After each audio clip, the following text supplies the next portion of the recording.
வந்துவிடு 12.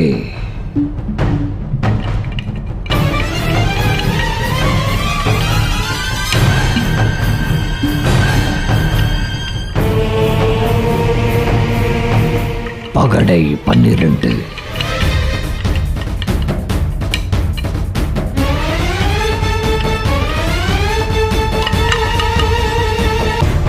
ஆஹா!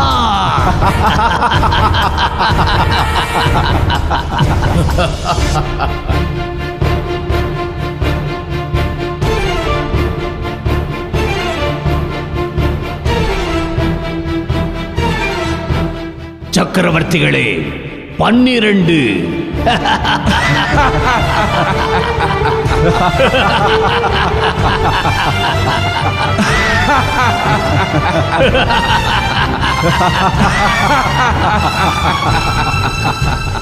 சக்கரவர்த்தியே, செல்வம் அனைத்தையும் இழந்தாயிற்று. இனியும் இழப்பதற்கு ஏதேனும் உண்டா தங்களிடம்? இனி என்ன செய்வதாக உத்தேசம்? மாமா, பாவம் பாண்டவர்கள் பிழைத்து போகட்டும். ஆட்டத்தை இத்தோடு முடித்துக் கொள்வோம். துரியோதனா, உன் கரிசனம் எங்களுக்கு தேவையற்றது. தொடர்ந்து விளையாடலாம்.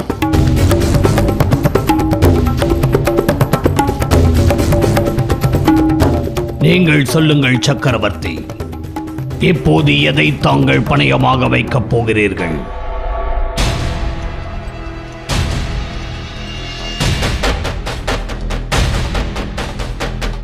என் வசம் உள்ள நாடுகள், நகரங்கள், கிராமங்கள், அங்கு வசிக்கும் என் குடிமக்கள் உட்பட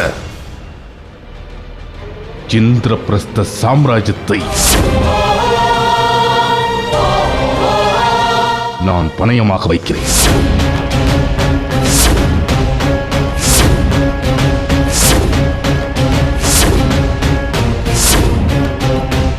நான் அத்தினாபுரத்திற்கு உட்பட்ட அனைத்து கிராமங்களையும், நகரங்களையும், நாடுகளையும், குடிமக்களையும், அத்தினாபுர சாம்ராஜ்யத்தையும் பணயமாக வைக்கிறேன்.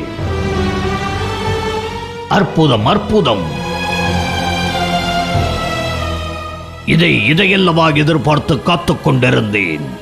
மருமகனே, உனக்கு என்ன வேண்டுமோ கேள். மாமனின் பகடைகள் நீ கேட்டதை வாரி வழங்க துடித்துக் கொண்டிருக்கின்றன. மாமா, பகடை 12. பகடை 12.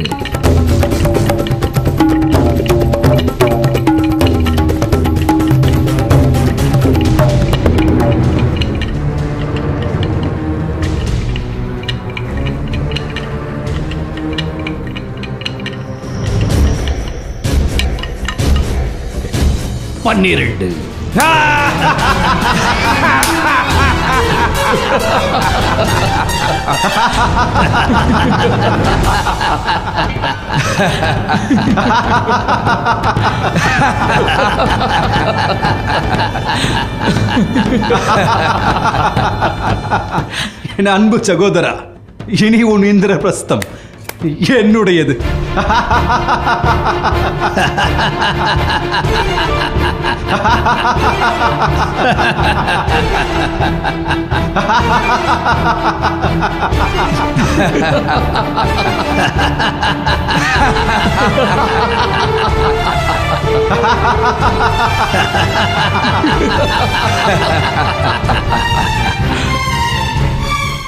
தர்மா,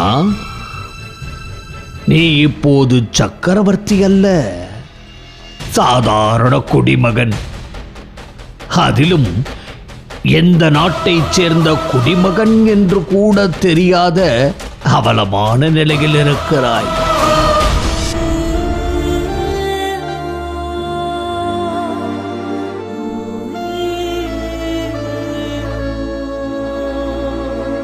தர்மன் விரும்பினால் அத்தினாபுர அரண்மனையிலே எங்களுக்கு பணி செய்து பிழைத்து கிடக்கலாம். அதில் எனக்கொன்றும் ஆட்சேபனை இல்லை. துரியோதனா, என் பொறுமையை சோதிக்காதே. என் கதையால் உன் இதயத்தை பிளந்து விடுவேன். பீமா, உன் அஸ்திரத்தை பணயத்தில் தோற்றுவிட்டான் உன் அருமை அண்ணன். ஆகவே நீ இப்போது அமைதி காப்பதுதான் நல்லது. துடிக்கும் என் கரமிருக்கு அஸ்திரம் எதற்கு? பீமா, அமைதியாக இரு.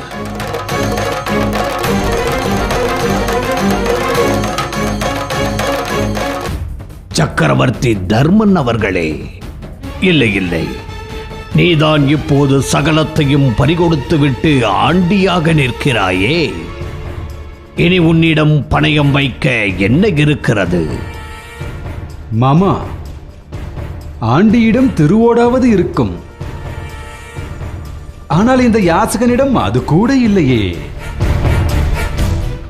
இவனோடு சரிக்கு சமமாக அமர்ந்து சூதாடினார் இந்திரபிரஸ்தத்தின் சக்கரவர்த்தியான எனக்கு தானே அவமானம்.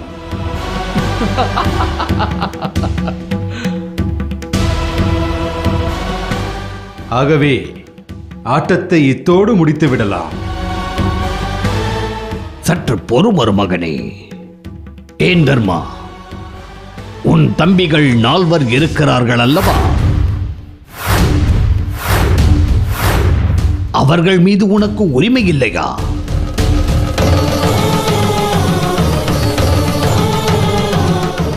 அவர்கள் உன் சொல்லுக்கு கட்டுப்படுவார்கள் என்பதெல்லாம் வெற்று பொய்யா?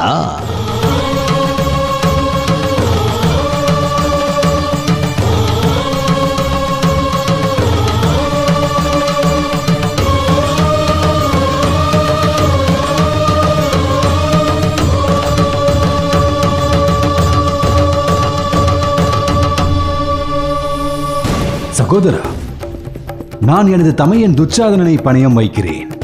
நீ உனது தமையன்களில் ஒருவரை பணயம் வை. ஒருவேளை நீ வெற்றி பெற்றால் இதுவரை நீ இழந்த செல்வங்கள், கருவூலம், படை பரிவாரங்கள், நாடு நகரங்கள் என அனைத்தையும் திருப்பி தந்து விடுகிறேன். என்ன சொல்கிறாய்?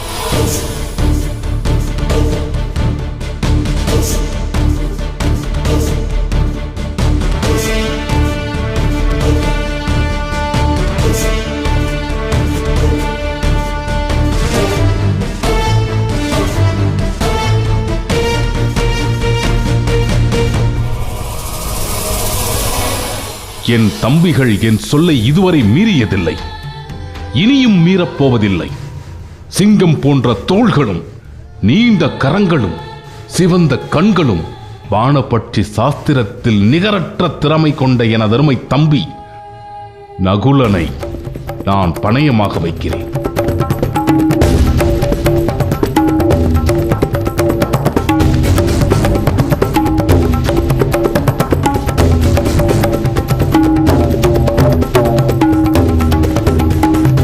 நான் எனது அருமை தம்பி துச்சாதனனை பணயம் வைக்கிறேன்.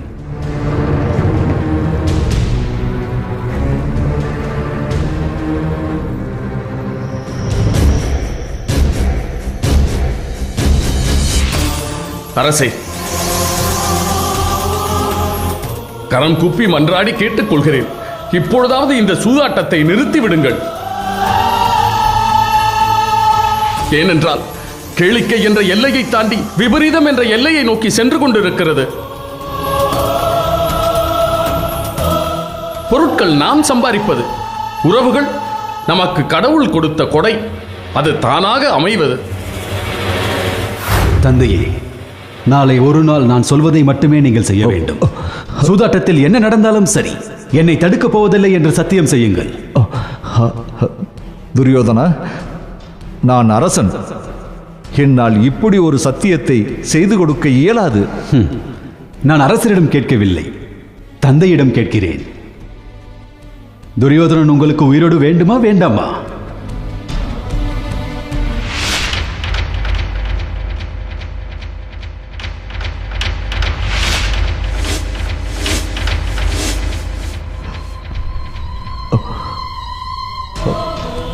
துரியோதனா, உனக்கு வாக்களிக்கிறேன். நாளை சூதாட்ட அரங்கில் என்ன நடந்தாலும் உயிரற்ற சடலமாக அமர்ந்திருப்பேன். போதுமா? போதுமா துரியோதனா? கங்கை மைந்தரே,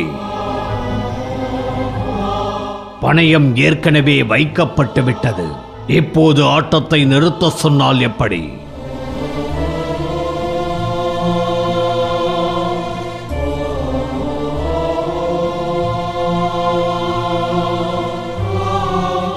அரசே, ஆட்டம் தொடங்குவதற்கு முன் தர்மனிடம் நான் கேட்க வேண்டிய கேள்வி ஒன்று இருக்கிறது. அதை தர்மனிடம் கேட்க தாங்கள் அனுமதிக்க வேண்டும். கேள் விதுரா. தர்மா, உன்னிடம் உள்ள செல்வங்களை பணயமாக வைத்தாய். அது உன்னுடைய விருப்பம். உன் ராஜ்யத்தை பணயம் வைத்தாய். அது உன்னுடைய உடைமை. ஆனால் இறைவன் படைத்த உயிர்களை பணயம் வைக்க உனக்கு ஏது உரிமை?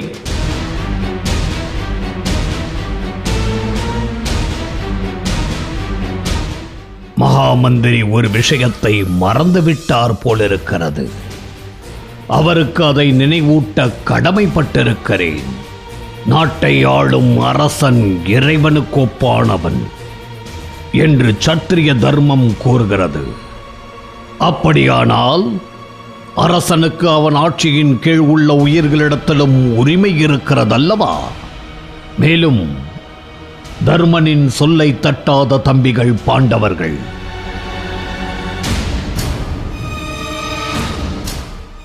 அவர்களிடத்தில் தர்மனுக்கு உரிமை இருக்கிறதா இல்லையா?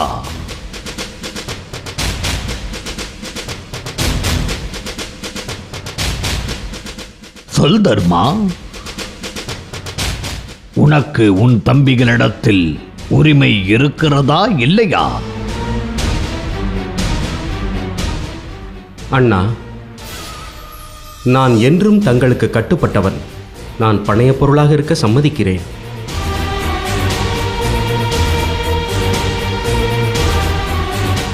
பிறகென்ன, பணையப் பொருளே சம்மதித்து விட்டது.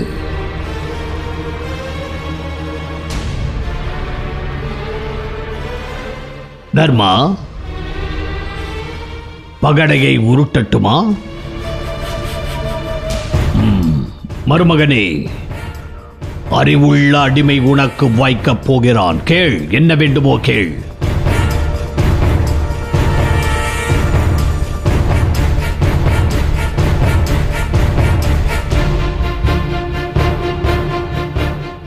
மாமா,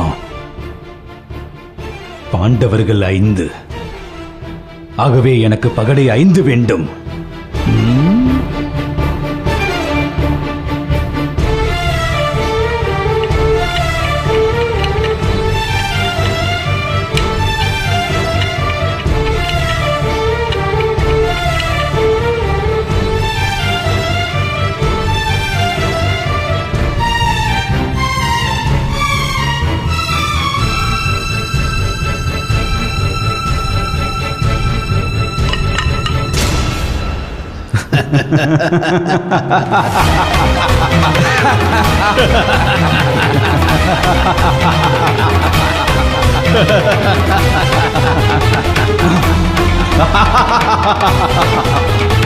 அடிமை நகுலனே, உனது சிரசில் இருக்கும் மணிமுடியை அகற்று.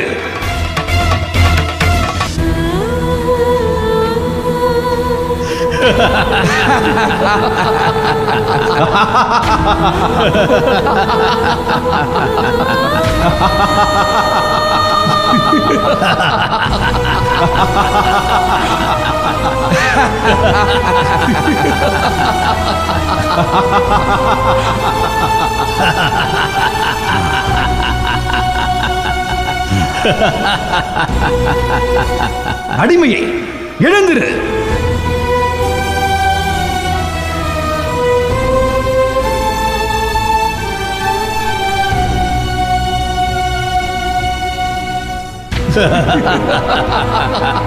அவை நடுவே சென்று மண்டியிடு.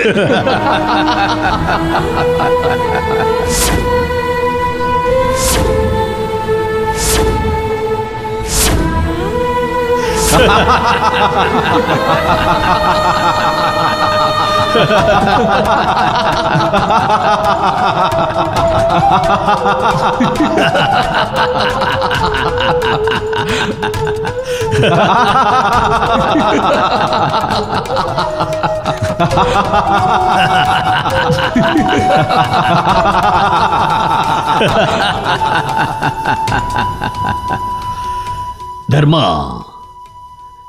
இன்னும் உன்னிடத்தில் பணயம் வைக்க அநேக பொருட்கள் இருக்கின்றன. அவற்றில் நீ எதை பணயம் வைக்கப் போகிறாய்?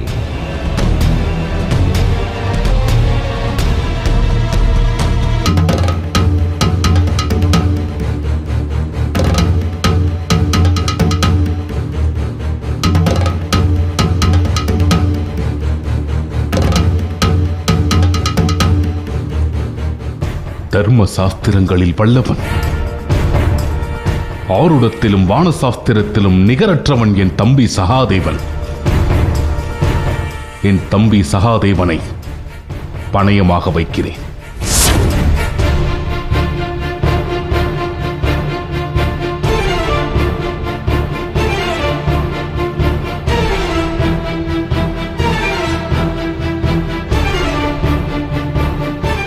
ஆஹா, அருமை அருமை துரியோதனா! இனி உனக்கு நல்ல நாள் குறிக்க, நட்சத்திரம் பார்க்க, ஜோதிடம் கணிக்க உன் வசம் ஒரு அடிமை உள்ளான் என்று எண்ணிக்கொள்.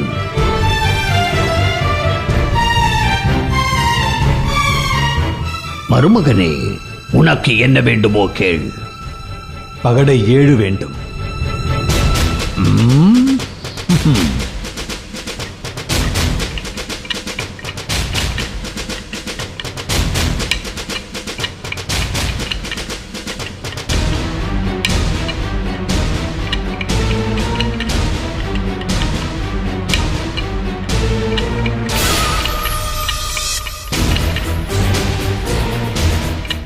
ஏழு.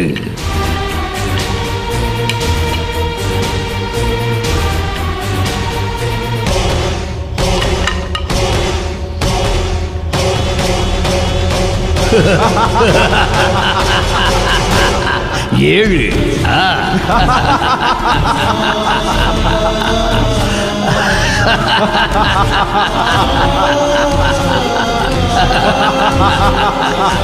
சாஸ்திர ஞானியான சகாதேவன் இனி உன் அடிமை துரியோதனா, உன் அடிமை.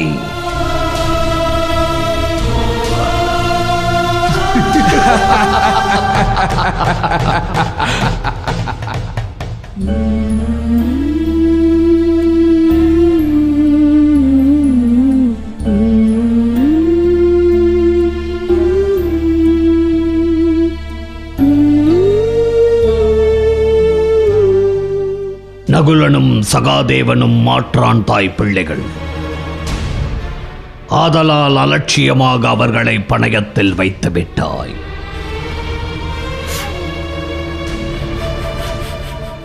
ஆனால் உன் உடன் பிறந்த சகோதரர்களான பீமனும் அர்ஜுனனும் வீரத்தில் உனக்கும் மேம்பட்டவர்கள். அவர்கள் உனக்கு கட்டுப்படுவார்களா?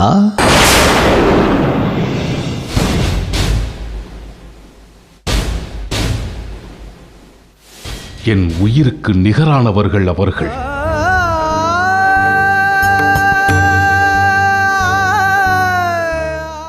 என் உடலில் உயிர் உள்ளவரை அவர்கள் என் சொல்லுக்கு செவிசாய்ப்பார்கள்.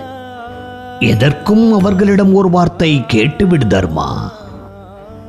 மாமா, நாட்டை இழந்திருக்கலாம், நகரங்களை இழந்திருக்கலாம், அளவில்லா செல்வங்களையும் இழந்திருக்கலாம். ஆனால் பாண்டவர்களாகிய நாங்கள் ஒற்றுமையை மட்டும் என்றும் இழக்க மாட்டோம். ஒத்த மனமுள்ள எங்களுக்குள் மித்திரபேதம் செய்ய எண்ணாதீர்கள். என் தம்பிகளிடம் கேட்க வேண்டிய அவசியமில்லை.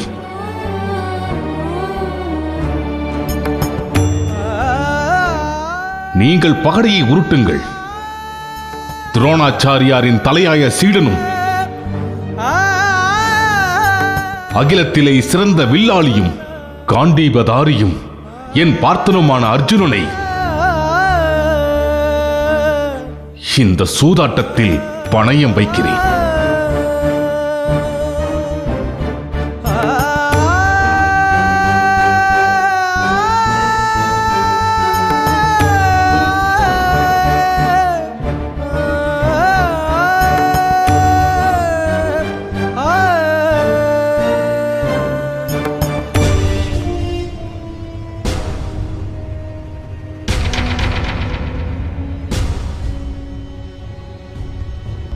உலகின் மிகச் சிறந்த வில்லாளி உனக்கு அடிமையாக காத்திருக்கிறான்.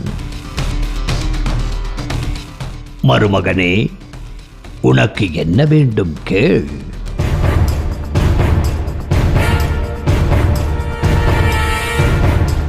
மாமா, எனக்கு தேவை பகடை 6. பகடை 6?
அடே அர்ஜுனா,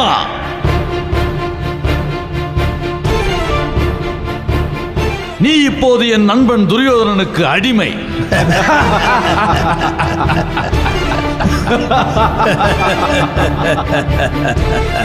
உனக்கு தனியாக உரைக்க வேண்டுமா? இதோ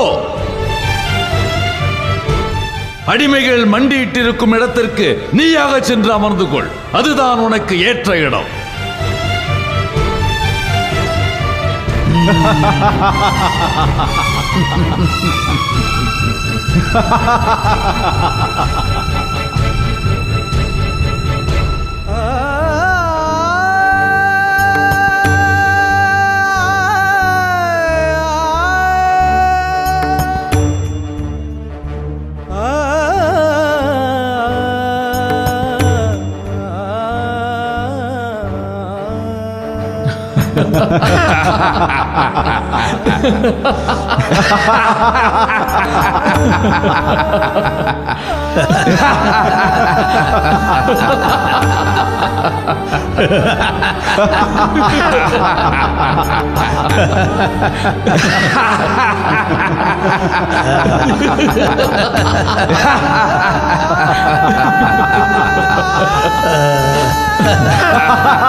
அன்பு சகோதரரே, இனி யாரை பணயமாக வைக்கப் போகிறீர்? உண்பதற்காகவே பிறப்பெடுத்த பீமனையா?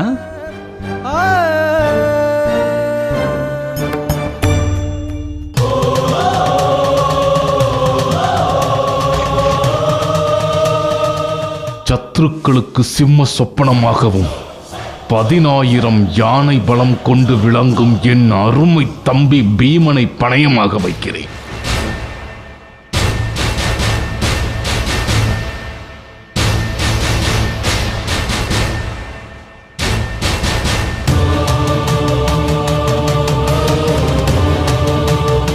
மாவீரன் பீமன் ஒரு பணையப் பொருள்.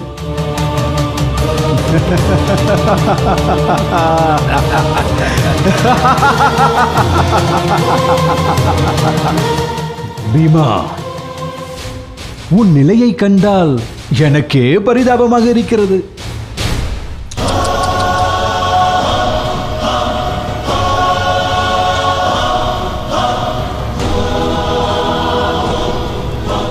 மருமகனே, உனக்கு என்ன வேண்டும் கேள். பிருகோதரனை வென்று உன் காலடியில் சமர்ப்பிக்கிறேன். மாமா, பகடை 12.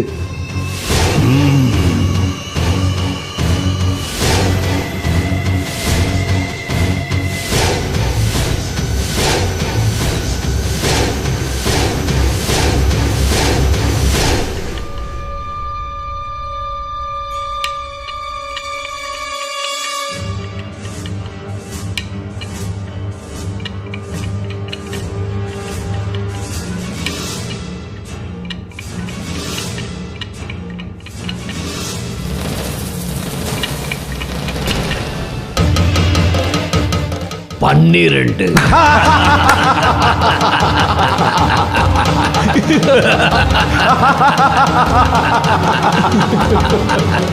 பீமா,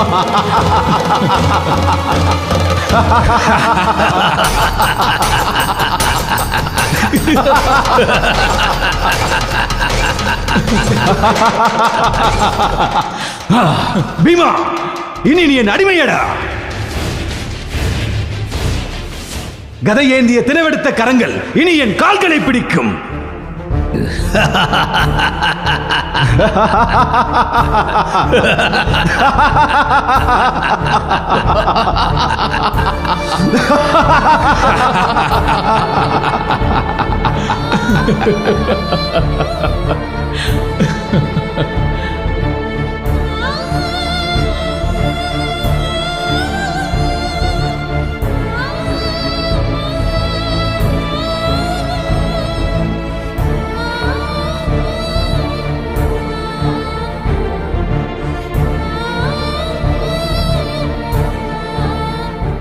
சென்று மண்டியிடு.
இந்திரபிரஸ்தத்தின் சக்கரவர்த்தியே, இனி உன்னிடம் பணயமாக வைக்க என்ன இருக்கிறது?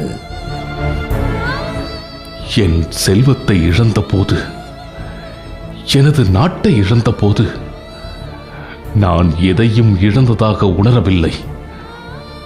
ஆனால் எனது தம்பிமார்களை இழந்த போது என்னை நான் அனாதையாக, ஆண்டவனால் கைவிடப்பட்டவனாக உணர்கிறேன். பணயம் வைக்க இப்போது என்னிடம் ஏதும் இல்லை. அப்படி கூறாதே தர்மா. ஆண்டவன் என்றும் நல்லவர்களை கைவிடுவதில்லை. இப்போது பணயம் வைக்க நீ இருக்கிறாய்.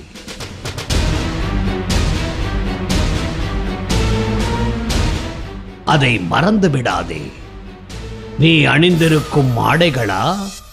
ஆடைகளின்றி நிர்வாணமாக அவையில் முந்தியிருக்க உனக்கு சம்மதமா?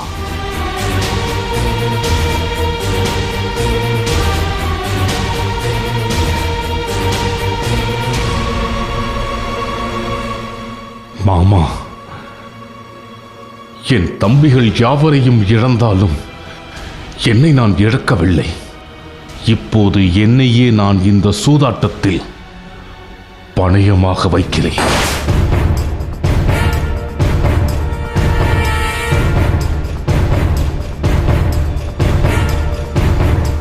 அற்புதம் தர்மா! இதுவரை இந்த சூதாட்ட களத்தில் எனது தமையன் துச்சாதனன் பணைய பொருளாக இருந்தான். இப்பொழுது இந்த சூதாட்ட களத்தில் என்னையே பணைய பொருளாக வைக்கிறேன்.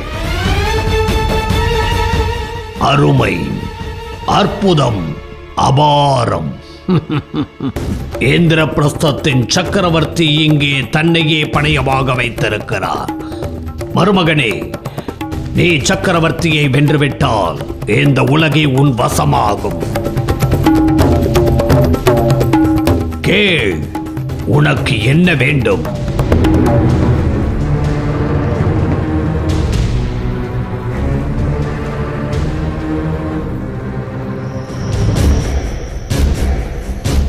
மாமா,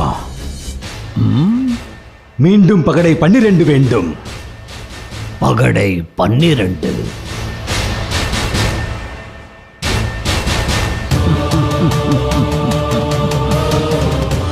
பகடை 12.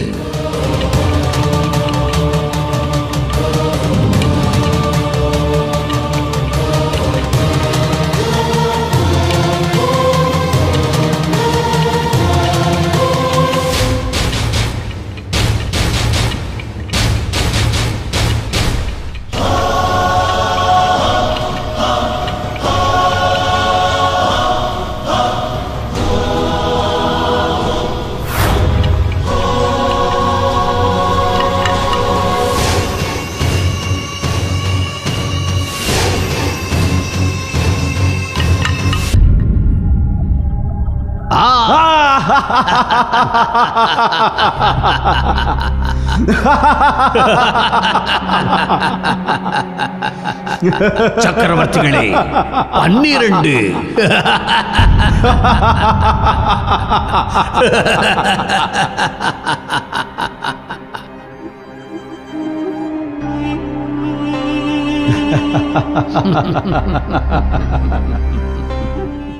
தர்மா,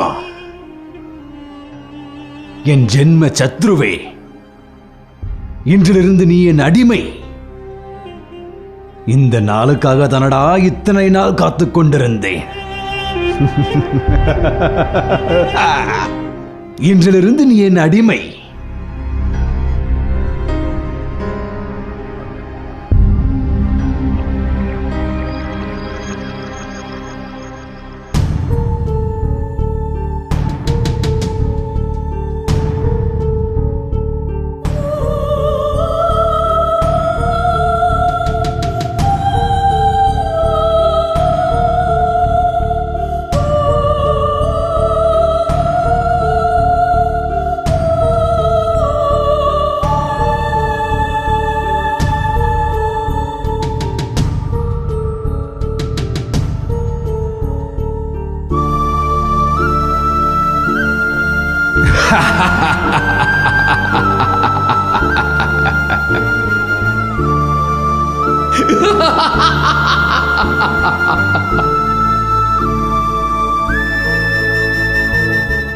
மகாராஜா தர்மர் துரியோதனனிடம் தோல்வி அடைந்து விட்டார்.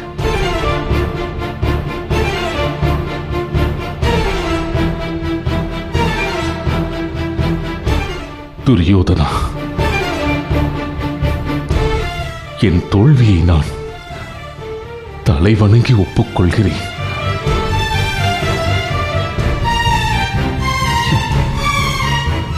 இந்த ஆட்டம்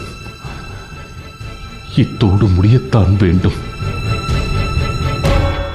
இனி என்னிடம் பணையம் வைக்க ஏதும் இல்லை.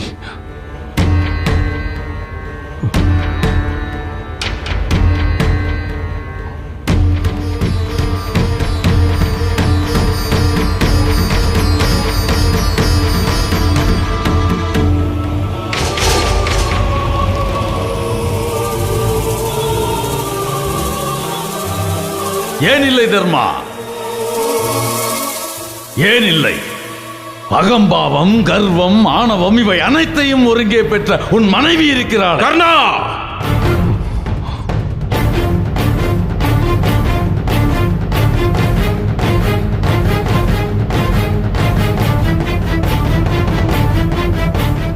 உன் நீச எண்ணத்தை நிறுத்துங்கள். நீங்கள் அனைவரும் அடிமைகள், என் நண்பனின் அடிமைகள். மண்டியிடுங்கள். என்ன சகுனி மாமா, நான் சொல்வது சரிதானே? முற்றிலும் சரி.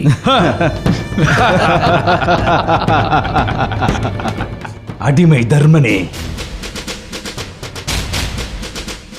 அடிமை தடையிலிருந்து விடுபட நீ இழந்த அனைத்தையும் மீட்க இப்பொழுதும் உனக்கு ஒரு வாய்ப்பிருக்கிறது.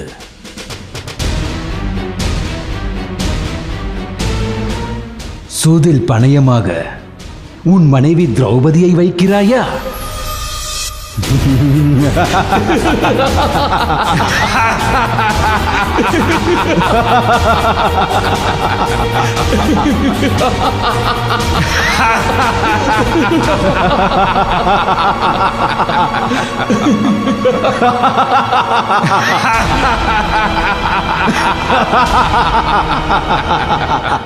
அரசே, உங்கள் புத்திரன் துரியோதனன் நம் குலத்தின் மருமகளை பணயமாக கோருகிறான்.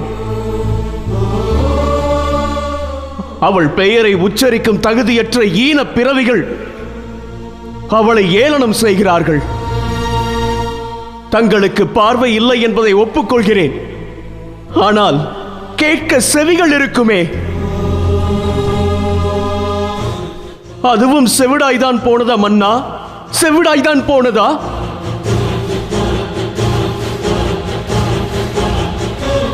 அரசே, தங்களின் மகன் துரியோதனன் இழைத்துக் கொண்டிருக்கும் தவறை தடுத்து நிறுத்துங்கள். இல்லையே அந்த துஷ்டன் குரு வம்சத்தையே அழித்து விடுவான். இவன் புரியும் பாவம் குரு வம்சத்தின் மீது கரிபோல் படிந்து கொண்டிருக்கிறது. இதை நீங்கள் தடுக்காவிட்டால் கங்கை நதியால் கூட இந்த கலங்கத்தை கழுவ முடியாமல் போய்விடும்.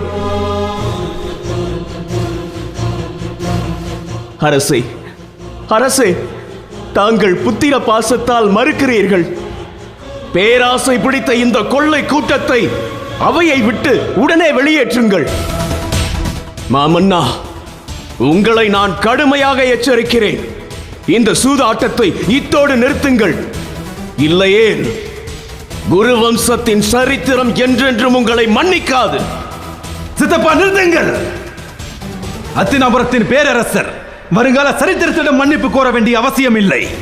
வருங்கால சரித்திரம் என்பது அரசரின் செல்வாக்குக்கு உட்பட்டது, அரசரின் அடிமை போன்றது. நீங்கள் அத்தினாபுரத்தின் மகாமந்திரியாக மட்டுமே இருந்திருந்தால் அரசர் மீது ஆணையிட்டு கூறுகிறேன், உங்கள் சிரசை இக்கணமே கொய்திருப்பேன்.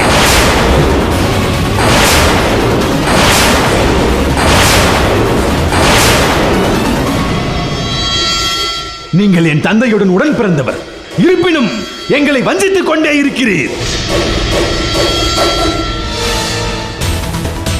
நீங்கள் உறைவதும் உடுத்துவதும் உண்டு கொடுப்பதும் எங்களிடத்தில், ஆனால் உங்கள் விசுவாசம் எல்லாம் இந்த கேடுகெட்ட பாண்டவரிடத்திலா? உங்களுடைய நீதி எப்போதும் பாண்டவர்களுக்கு சாதகமாகவே இருக்கிறது. நீங்களும் பிதாமகரை போல், கிருபாச்சாரியரை போல், துரோணாச்சாரியரை போல் கை கட்டி வாய்மூடி அமர்ந்திருங்கள். இல்லையே இக்கிழமை இங்கிருந்து வெளியேறுங்கள்.